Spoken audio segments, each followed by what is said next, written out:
Hi everybody. The producer and I are here again to visit with you on another one of our Wednesday chats. Now this week I am especially blessed to have with me two of the lovely young ladies of our parish. You surely know Karen Miller. She's on our staff here, one of the pastoral associates, and she's fine, man, she really is. And then along with her is Jen Olson, who's somebody who's been in our hearts for a long time. And both of them are going to have a few words for us today about different things going on in the parish. So why don't you come on in here, Karen Miller, and let us hear what you've got to say. All right, I'll come on in and let you know. So the first thing that we're going to talk about today is Christmas in October. As you guys may remember, last year we didn't participate, partially because of COVID. But we're back at it this year, wanting to get a team together to do a house on October 9th. And Brad Angermeyer, again, is spearheading this effort. We are looking for individuals who are willing to climb a ladder and assist with gutters and maybe redoing a deck on the front of the house, but also for people who may be able to rake leaves and do that type of work. So the date is October 9th. We have a long history with this project, 37 years in fact. Dick Miller and Jim McNeil were founders of Christmas in October, and I've mentioned that before, but I just think it's so important, and what a gift to us to be able to continue to honor their legacy with this great project that really transforms people's lives. So again, Brad Angermeyer is spearheading it, but if you're interested in participating in it, you can reach out to me at the parish office and I'll let him know. So that's Christmas in October. Can I ask about that, please? Yeah, certainly. Okay. Christmas in October, is that like a day-long commitment or just part of a day or what? I'm glad you asked.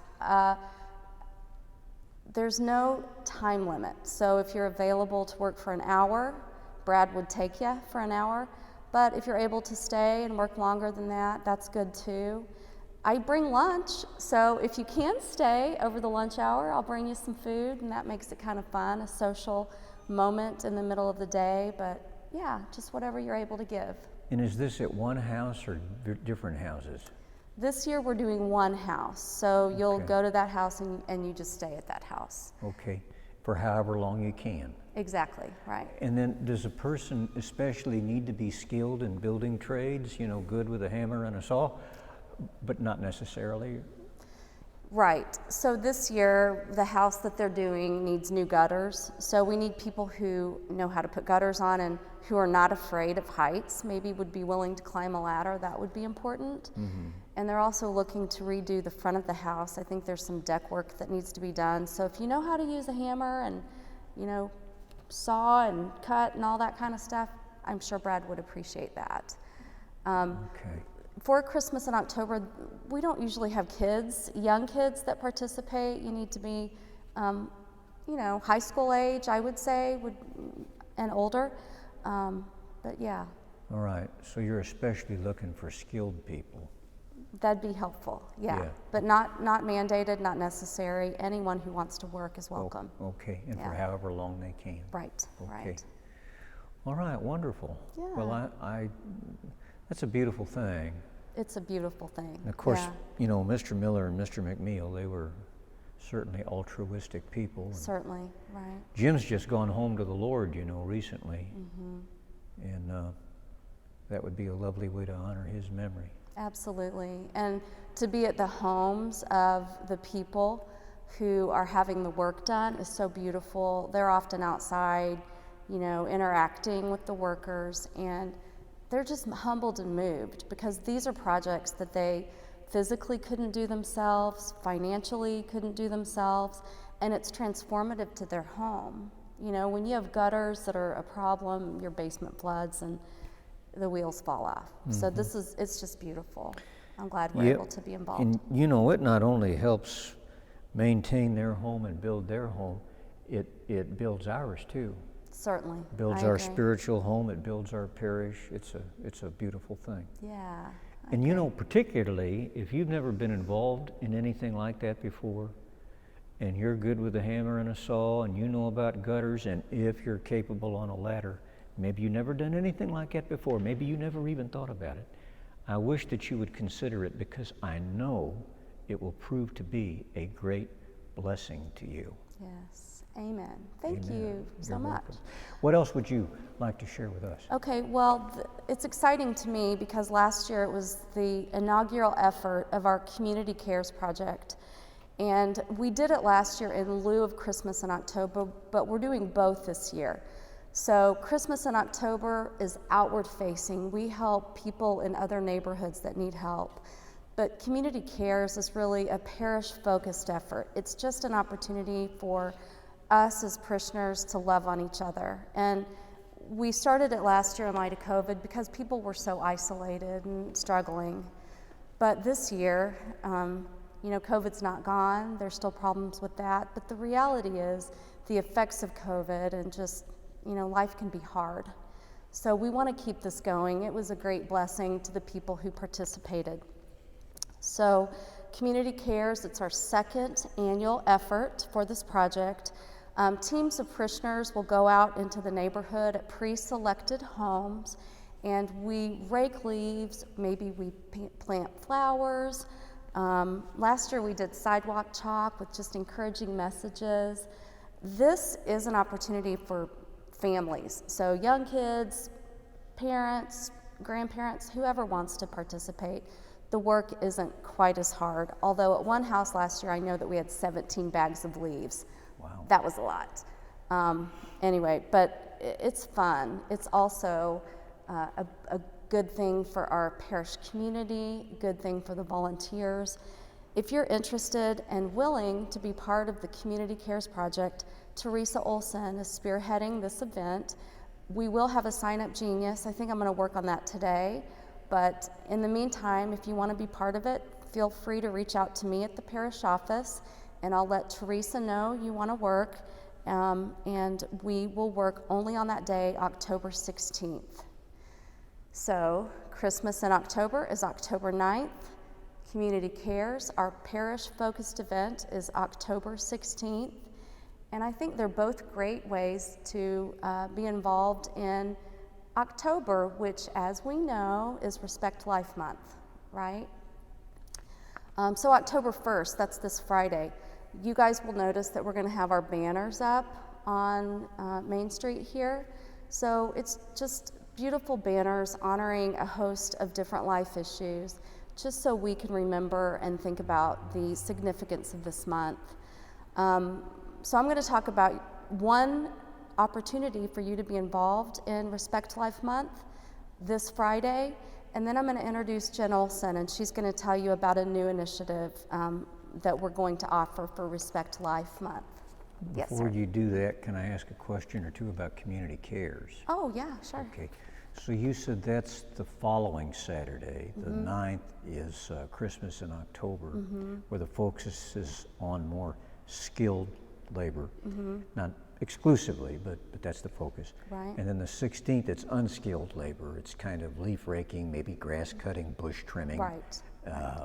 Yeah, stuff like that. Absolutely. So if you're thinking, well, golly, I haven't picked up a hammer since I was 8 years old and beat my little brother in the head, that's okay. Come on the 16th, where you don't have to have a hammer. That's right. And you can do something for folks that need it without being possessed of that construction skill. That's right. Right. Perfect. Thank you Okay. for clarifying that. And again, on the 16th, is it an all-day commitment or not necessarily? The way that Teresa had it last year, there were time slots available. So, 9 to 10, 10 to 11. Since we're only doing it one day this year, that may be different. So I don't think that you're being tied to the entire day. I think you can come Okay. and help as you can. And how many Again. different houses are we going to be at? That's not determined this year. Oh, okay. Last year, I think we did 17 homes, but it was over 2 weekends. So this year I would expect that to be a smaller number just because we're doing it only one day. And people can work at one home, or they can go from home to home, or? They'll be assigned. Oh, okay. Yeah. I see. Yeah. Okay. So I believe depending on your time availability, Teresa will match you appropriately with I see. the time frame, the size of the home, how many other families you might be working with. That's right. That's right.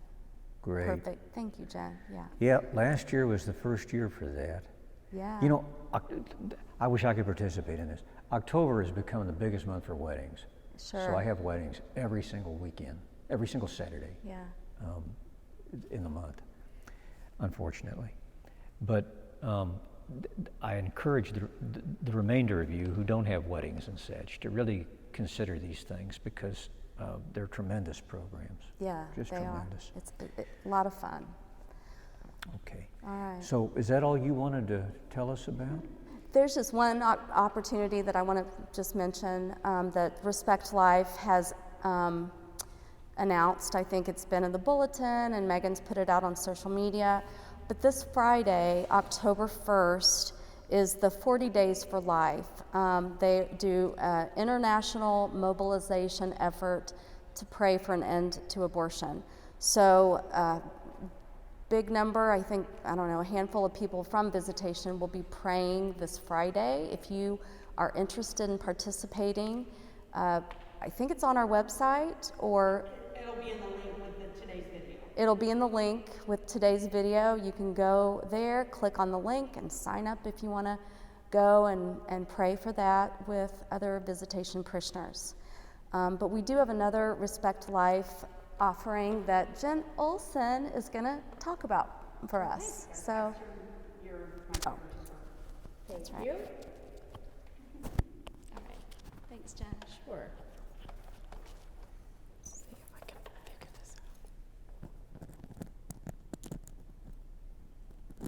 Well, They're kind of tricky till you get used to them.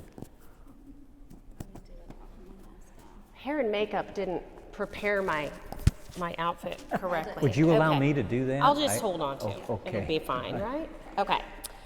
So many of you may remember the webinar in late winter, I believe it was in early March, where we hosted Rosalind Temple from Kansas City Mothers in Charge. And she spoke with us about their role in assisting victims, the families of victims of homicide. And Social Concerns Committee and some individuals after that webinar really felt moved to try to find some way we can support the work of KC Mothers in Charge. And so what we have developed is a prayer support offering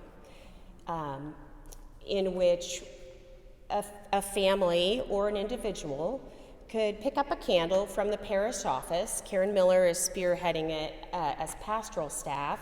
And so I brought the candle that I'm praying with right now. The candle has the name of a victim of violence. I'm praying right now for the family of Robin Strother, who was a young man who died at the age of 20. No, I'm sorry, he died at the age of 18. The candle prior to this was a young man, the age of 20. And we are trying to build awareness among our parish, as well as provide support to these families who are grieving the loss of a loved one. If you're interested in praying, you would receive a candle and a prayer card and directions to pray intentionally for a three-week period of time. Of course, nobody's looking over your shoulder. You might choose to pray on your own. You might choose to bring it to adoration with you. You might choose to pray it at the dinner table with your family. I was speaking with one friend yesterday whose family is also praying for the perpetrator of this violence against the particular individual for whom they are praying, and for the family. Because she has been trying to build awareness within her family of the larger issue of violent crime and homicide, in particular in our Kansas City area. I don't know how many of you maybe even saw the news within this week that We are on record to have the largest number of homicides in the Kansas City area. We had 169 homicides so far in 2021 in Kansas City. So we can't solve that problem entirely, but we want to try to offer support through prayer to these families who are grieving. Absolutely. And I'll say, Jen, too, one thing, when we were talking yesterday, I think it's really personally changed the way that I hear stories of homicide. It's felt far away, but now when you know a name and you know their story, a little bit of their story, and you know their family's name, and you're praying intentionally in that way, it really brings it home and makes it more personal. And as Jen said, we can't necessarily fix it, but I think this is one way for us to engage and, just be an actively involved and aware. And who knows where the fruit of this effort will take us. But Can one of you say what happens with the candle when the 3 weeks is done? Yes. So after I've been praying with my candle for 3 weeks, I will return it to the parish office, and Karen will coordinate returning that to Casey Mothers in Charge. They will then take the candle to the family, and along with a nice letter that says that we've been praying for them. And if they wish, they can take the candle back after they've burned it further. They can take it to Corner Candle Shop in Brookside and have it refilled so that they may burn it on their own. And our ministry will pay for that initial repouring of the candle so that there might be some sort of spiritual ongoing community building between us. We're also working with St. Francis Xavier on this as well. So there are members of their parish who are also going to be praying. And I think that's about it. Yeah. So we also will be looking to list the names of those victims in our bulletin. I'm not sure whether that's happening every week or every month, but look for those names this week so that whether you feel like investing 3 weeks of intentional prayer, you could still be praying for those individuals, for the repose of their souls, and for their families, for comfort for their families. I know after my niece was killed, many days felt like the only thing that was holding us upright was the power of prayer. There was no other way for me to understand how a mother could bury her child as a victim of gun violence. So we're hoping that we can involve everyone in prayer at home or intentional prayer through a prayer candle. thank you, Jen. You're welcome. Anything else, Jennifer? I don't want to. I don't think so. Okay, I don't want to get in the way of what you want to say. But this seems like a good time for me to mention again our parish book. Certainly, the murder victims in Kansas City are not all African American people, though considerable numbers of them are. But I think kind of a way to supply some context to the severe social problems that are at the root of so many of these murders would be to read Mr. Brooks's volume. I began it yesterday morning, just sitting over in my room, and I tell you, I could hardly put it down. Yeah. It is really good. I mean, it's not like reading Mark Twain or Flannery O'Connor or nothing. He's a good storyteller, though. But he's a good storyteller. Sure, and he and if you know Mr. Brooks at all, he writes with the same plaintive grace with which he speaks, and it just kind of draws you right in, and gets you to thinking. It's really fine, a good book, and I think that it's the lessons it teaches correspond rather well with Casey Mothers in Charge and this prayer project. Terrific. Yeah, so it's just, I feel really good about that. I just love it when we have these pastoral synergies. It's beautiful. Synergy. When things correspond. Yes. Okay. Well, ladies, is that all we have today for the nice people? Absolutely. I might just mention one more thing. This prayer ministry is ongoing. It is not simply October. We decided October would be a good time to begin asking for volunteers. But we will continue doing this. Sadly, I don't see an end anytime soon to needing to pray for those victims and their families. Yes, thank you. So please contact Karen Miller if you'd like to be involved. You know, it has been delightful to be the thistle here next to you two fragrant roses. Oh. So I hope that you will come back and see us again on one of our video visitations. I'd be happy to. Thank you. All right, well, we didn't get to hear much from the producer today. The producer's fine with that. So, but on behalf of the producer, myself, and all the staff here, thank you so much for being with us today. And until next time, goodbye and God bless.